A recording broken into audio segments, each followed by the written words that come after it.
Muy buenas noches. Hoy es el último día de Eduardo Montealegre como fiscal general de la Nación. ¿Qué hizo hoy, fiscal? Yamit, mucho trabajo. Hoy presenté ante la Corte Constitucionalidad una demanda para que la Corte declare que los acuerdos de La Habana en materia de paz que va a firmar el presidente de la República equivalen a un tratado de paz. Es una interpretación que surge de la misma Constitución y de los convenios de Ginebra de 1949. Los convenios de Ginebra, que son los que crean el marco fundamental del derecho internacional humanitario, le permite a las partes de un conflicto armado realizar acuerdos especiales para aumentar la protección de la población civil. Yo considero, y en esto sigo muy de cerca unas posiciones que ha fijado muy acertadamente el doctor Álvaro Leiva, de que estos acuerdos no son simplemente hechos políticos, no son simplemente unos hechos para poner fin a un conflicto, sino que generan normas jurídicas que en derecho internacional se llaman acuerdos especiales que tienen rango de tratado internacional. Y en el día de hoy le solicité a la Corte Constitucional que declare que lo que firmó el presidente de la República en el año 2012, en agosto, en donde se da inicio a los diálogos de paz en La Habana, se declaren como acuerdos especiales, y lo mismo los acuerdos que van a firmar próximamente en el proceso de negociación en La Habana. Pero, a ver, señor fiscal, la Corte, ¿qué puede hacer? ¿Dictar un fallo? Sí, Yamit. En el nuevo constitucionalismo, en el constitucionalismo moderno, fundamentalmente después de la Segunda Guerra Mundial, las cortes constitucionales en Occidente, en Alemania, en Italia, en España, en Austria y nosotros en Colombia, nuestra Corte Constitucional profiere unas sentencias que se llaman sentencias interpretativas. En esas sentencias interpretativas, la Corte puede decir: este texto es constitucional, un determinado texto legal es constitucional, pero en la medida en que tenga una determinada interpretación. Es lo que nosotros hemos llamado los fallos modulados. Se declara constitucional un texto legal en la medida en que tenga una determinada interpretación. Entonces, lo que yo le solicito a la Corte Constitucional es una sentencia interpretativa para que la Corte declare que los acuerdos de La Habana son acuerdos especiales equivalentes a un tratado de paz y por lo tanto tienen el mismo rango de la Constitución. ¿Esto qué significa? Que blindaríamos los acuerdos de La Habana porque son normas con carácter jurídico, con carácter vinculante, no solamente para el gobierno nacional, sino incluso para el Congreso de la República. A ver, señor fiscal, si la Corte acepta su demanda, no habrá plebiscito. Porque en mi concepto no habría necesidad del plebiscito. Si no, sería absolutamente inocuo, sí. Y esa es una de las consecuencias, porque esto significaría que el mejor blindaje para el proceso de paz desde el punto de vista jurídico es que la Corte declare que estos acuerdos equivalen a un tratado y que tienen el rango un rango de nivel constitucional. Es lo que se denomina que forma parte del bloque de constitucionalidad, es decir, un tratado que está al mismo nivel de la Constitución y por lo tanto ni el Congreso de la República a través de leyes, ni el Ejecutivo a través de actos administrativos, ni el pueblo a través de un plebiscito podrían desconocer lo que es una norma de rango constitucional equivalente a un tratado. Digamos, ese fue uno de los actos suyos en su último día como fiscal. ¿Otras directivas o otros actos hechos por usted? También presenté al Congreso de la República un proyecto de ley para la despenalización del aborto. Recordemos, Yamit, que desde hace algunos años la Corte Constitucional estableció que el aborto era permitido en 3 casos en Colombia: cuando había un peligro para la vida o integridad de la madre, o cuando el embarazo estaba precedido de un acto sexual abusivo, o cuando existían algunos riesgos de defectos congénitos que hagan inviable el bebé. Son los 3 casos que ha aceptado la Corte Constitucional. Yo presento un proyecto donde planteo que además de estos 3 casos, que ya ha aceptado la Corte Constitucional, se permita el aborto en Colombia libremente hasta los 6 meses del embarazo. Es decir, que la mujer podría abortar libremente antes de los 6 meses de embarazo, dentro de los 24 semanas de gestación. Entonces, eso es otra directiva, otro proyecto presentó usted hoy ante el Congreso. Es un proyecto de ley que presenté al Congreso de la República. ¿Directivas que expidió hoy? Mire, entre ayer y hoy expedí 8 directivas.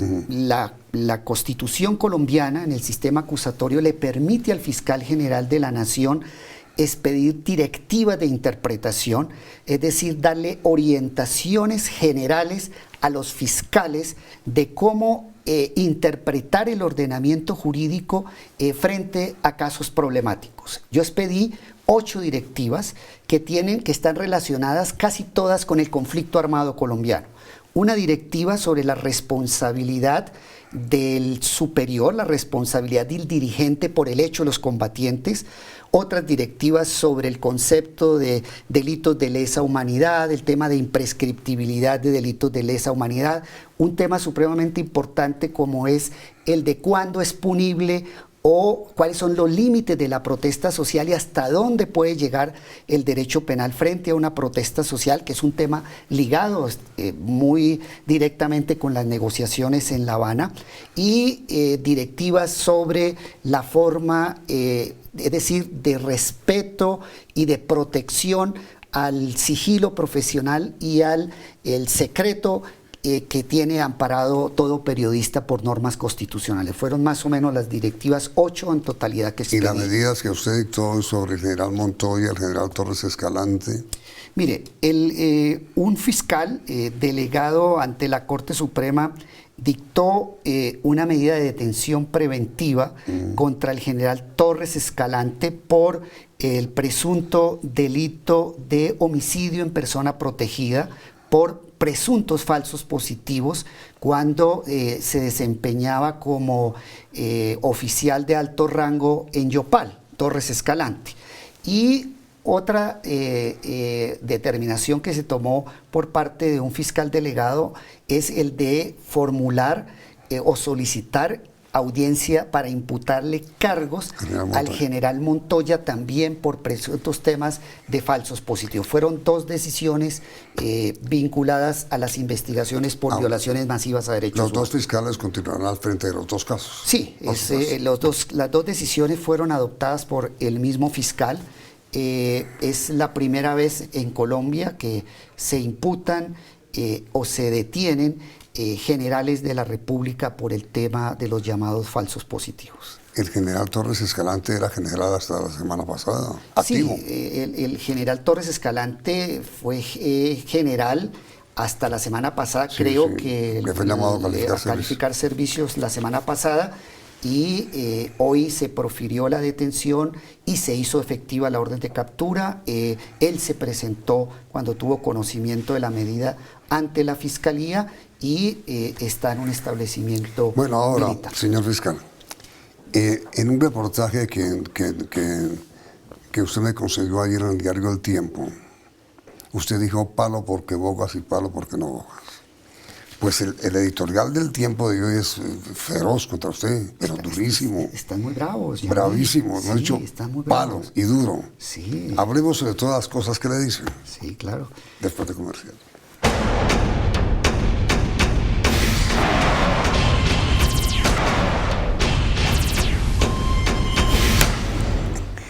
Usted a ver, fiscal, dice el diario El Tiempo en su editorial de hoy, las investigaciones, los lunares y las salidas en falso son de tal magnitud que el prestigio del organismo a su cargo se vio afectado sin que los indicadores de eficiencia muestren mejoras significativas. Está muy equivocado el editorial del Tiempo, Yamid.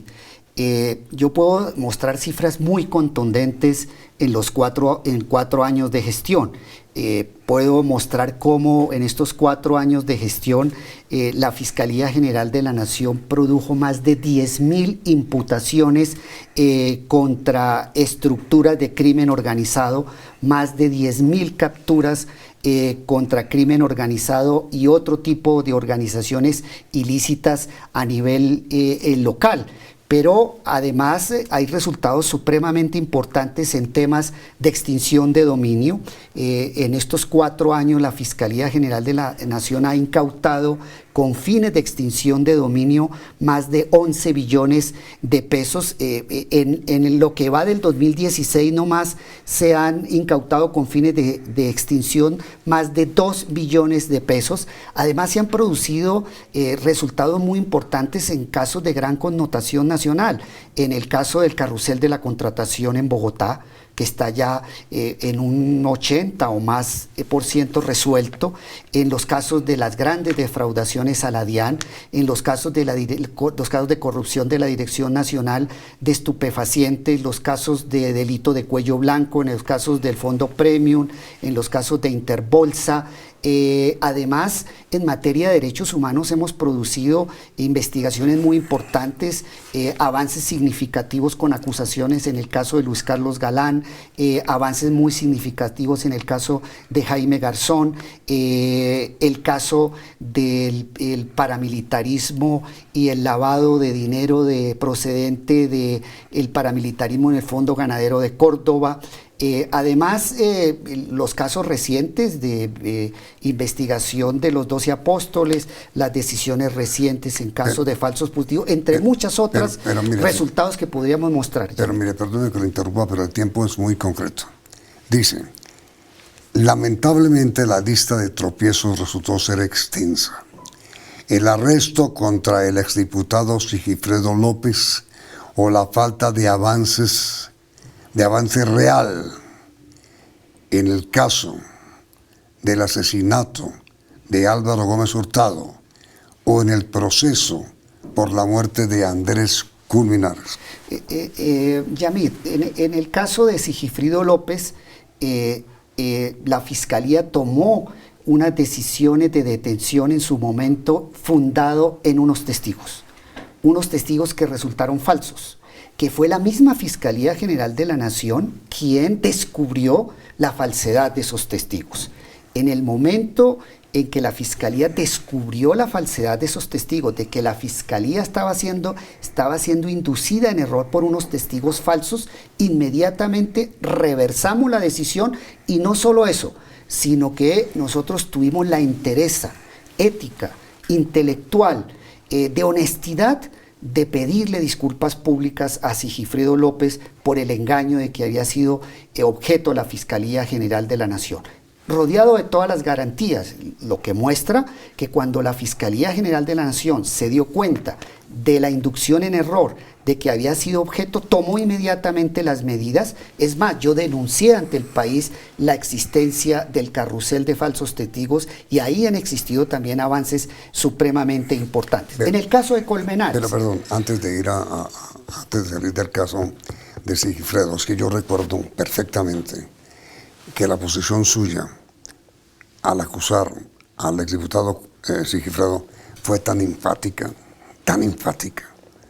se lo digo en serio, que yo lo vi a usted totalmente convencido, totalmente seguro de que tenía pruebas, no testimonios, sino pruebas, de que él estaba comprometido con el asesinato de los diputados. En ese momento, cuando se toma la decisión, existían unos testimonios que a los cuales la Fiscalía en ese momento le dio credibilidad y por eso se tomó la decisión. Pero ¿cómo se va a usted a engañar de esa manera?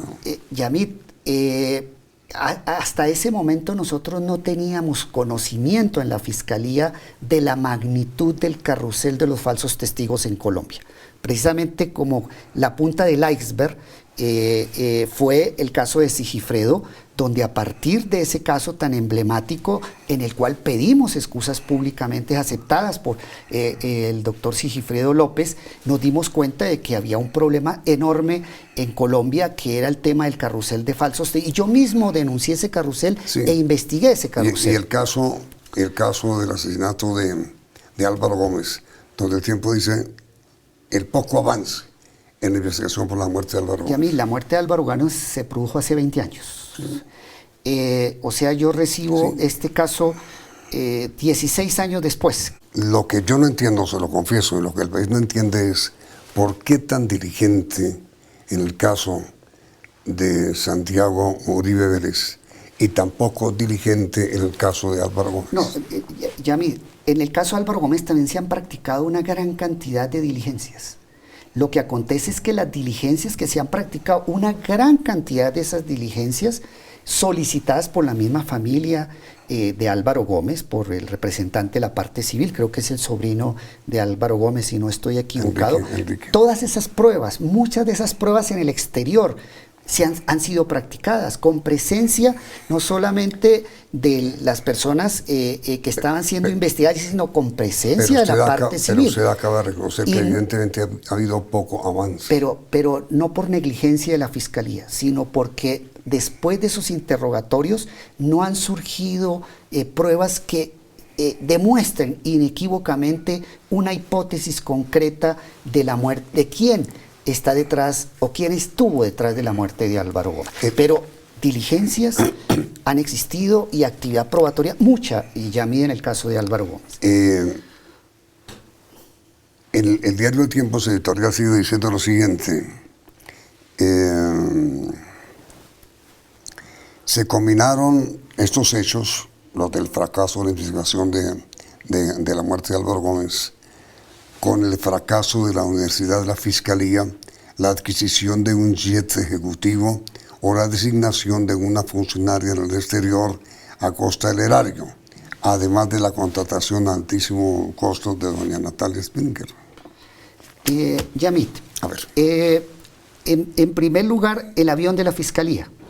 Yo no adquirí como fiscal general de la Nación un avión para la entidad. El avión de la entidad lo adquirió Alfonso Gómez Méndez hace muchos años, cuando él era fiscal. Y ese avión se accidentó, se estrelló. Afortunadamente no hubo pérdidas humanas, de pronto las malas energías del pasado, pero el avión se estrelló y se destruyó totalmente. Entonces el seguro pagó el avión y la Fiscalía hizo un aporte para comprar un avión más moderno, avión en el cual jamás me he montado, Yamit. Me voy de la Fiscalía sin haber usado un solo día, ni siquiera 15 minutos de vuelo el avión de la Fiscalía. Lo conozco, lo he visto, y ahí queda. Pero nunca me he montado. Se utilizan para viajes a zonas del territorio inhóspitas, donde además, porque por seguridad del fiscal, yo creo que el fiscal debe tener un avión también para su transporte. Lo que pasa es que yo siempre preferí andar en avión comercial, aún a riesgo de mi propia integridad, porque obviamente no hay condiciones de seguridad. Entonces ese fue un avión que se repuso con la plata del seguro, que hubo pérdida total. ¿Cuáles son los otros temas, Yamir?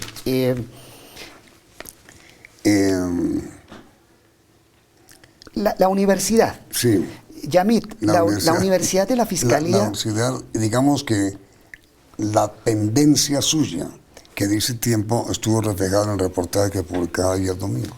La institución universitaria. La institución universitaria está vigente, creada por ley. Lo que acontece es que este año hubo un recorte a todas las entidades del Estado y el Gobierno Nacional y el Congreso, por razones de recorte presupuestal justificadas por parte del Congreso y el Gobierno, no le asignaron presupuesto a la Fiscalía General de la Nación. Eso escapa totalmente a mi competencia y a mis actividades como fiscal general. Hubo recortes generales y por eso no hubo presupuesto para este año en la institución universitaria. Los contratos de Natalia Springer.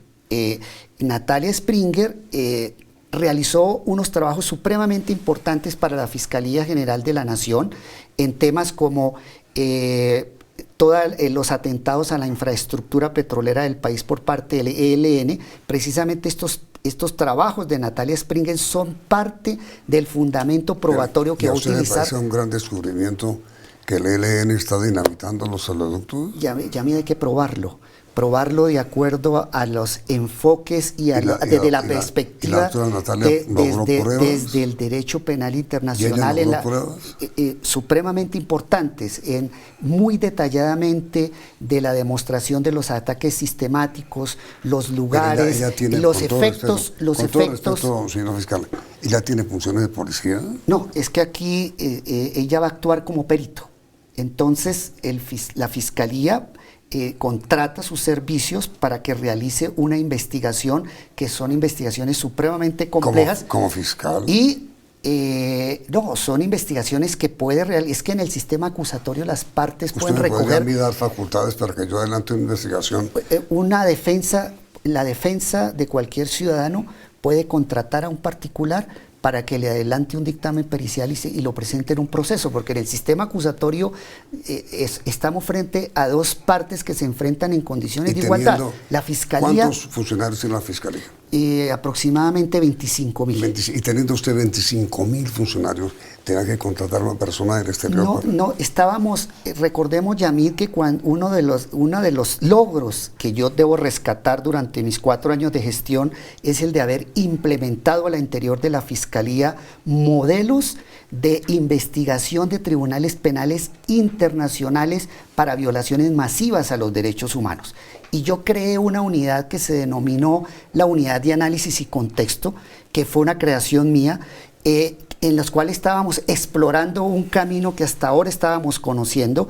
Y entonces Natalia fue contratada para que apoyara fundamentalmente la aplicación de modelos matemáticos y estadísticos en la investigación penal. Nosotros no teníamos la suficiente capacidad de personal al interior de la Fiscalía con estos conocimientos específicos para adelantar este tipo de investigaciones. Por eso fue contratada y produjo investigaciones muy importantes frente a los crímenes del ELN, de las FARC, de las BACRIM, que van a ser utilizadas, y además un gran documento académico sobre cómo aplicar enfoques cuantitativos matemáticos en el proceso penal. Mi pregunta final, señor fiscal, que va a ser la pregunta para nuestros televidentes.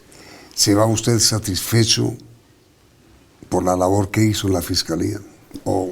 Me voy muy contento, Yamit. No muy contento, sino satisfecho. Sí, me voy satisfecho porque logramos la modernización de la Fiscalía General de la Nación con una reforma institucional muy importante, un código nuevo de extinción de dominio, la introducción de nuevos enfoques y nuevos modelos de investigación, sobre todo en materia de derechos humanos, dejar preparada la Fiscalía General de la Nación para el desafío que va a implicar la Jurisdicción Especial de Paz, es decir, la investigación de más de 100.000 delitos cometidos por los actores del conflicto en Colombia, más los casos muy importantes de Luis Carlos Galán, Jaime Garzón y los otros temas de lucha contra la corrupción. Que siguen impunes, ¿no?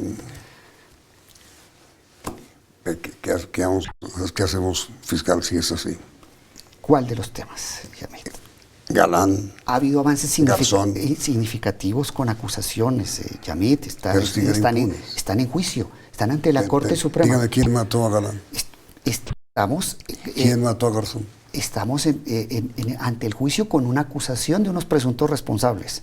Lo mismo frente al tema de Jaime Garzón. Entonces, de parte de la Fiscalía, por ejemplo, en el caso de Luis Carlos Galán, hay acusaciones y están en juicio ante la Corte Suprema de Justicia. Señor fiscal, muchas gracias. Mucha suerte en sus nuevas gestiones como funcionario público, supongo. Yamid, esperemos que nos va a deparar la vida. La pregunta para nuestros televidentes es exactamente la que dice el fiscal.